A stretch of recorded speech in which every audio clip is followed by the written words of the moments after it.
क्या तुमने कभी सोचा है कि कार्ल मार्क्स रिलीजन को ओपियम ऑफ द मासेस क्यों कहते हैं? और मुझे लगता है कि जो भी इंटरप्रिटेशन तुमने बनाया होगा शायद वो मेरी ही तरह गलत हो। क्योंकि जब मैं इस कोड को एक्सप्लोर कर रहा था तो मुझे पता चला कि ये पूरी बात नहीं है जो हमें बताई गई है। जो पूरा कोड है ओरिजिनल कार्ल मार्क्स का वो कुछ इस प्रकार है। वो बोलते हैं कि religion is the sigh of the oppressed creature, the heart of a heartless world and the soul of soulless conditions. It is the opium of the masses. और जब हम पूरे कोड को पढ़ते हैं तो इसकी जो मीनिंग है वो बिल्कुल ट्रांसफॉर्म हो जाती है। कार्ल मार्क्स सबसे पहली लाइन में हमें समझाते हैं कि वो एक साय है, यानी कि एक पुकार है ऑपरेस्ट क्रिएचर्स की इस दुनिया में। हार्ट है एक हार्टलेस वर्ल्ड का, यानी कि लोगों को रिलीजन कंफर्ट देता है इस हार्टलेस वर्ल्ड में जहाँ हम बहुत इंडिविजुअलिस्टिक तरीके से रहते हैं। हमारे अंदर कलेक्टिवली बिलोंगिंगनेस एग्जिस्ट नहीं करती। वहाँ पर रिलीजन लोगों को कंफर्ट प्रोवाइड करता है।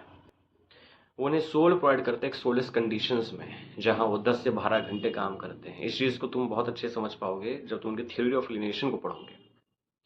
और इसी वजह से ये जो रिलीजन है वो ओपियम है पीपल का।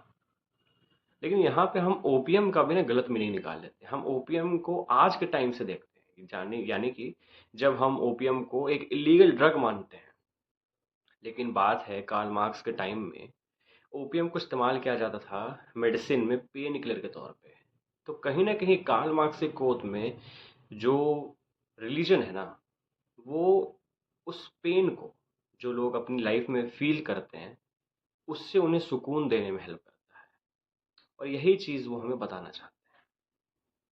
इस कोट को पढ़ने के बाद मेरे दिमाग में एक चीज़ आई, और ये थी कि कई बार हमारी ज़िंदगी में क्या होता है ना कि रियलिटी का एक पार्ट हमारे सामने रखा जाता है और हम उसे सच मान लेते हैं।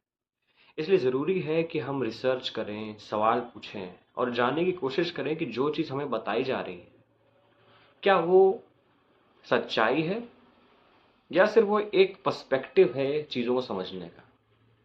क्योंकि जो असली रियलिटी होती है वो एक्सट्रीम्स में एग्जिस्ट नहीं करती, वो स्पेक्ट्रम्स में एग्जिस्ट करती है। उसके कई पहलू होते हैं और हमें उसे लेयर बाय लेयर समझना होता है।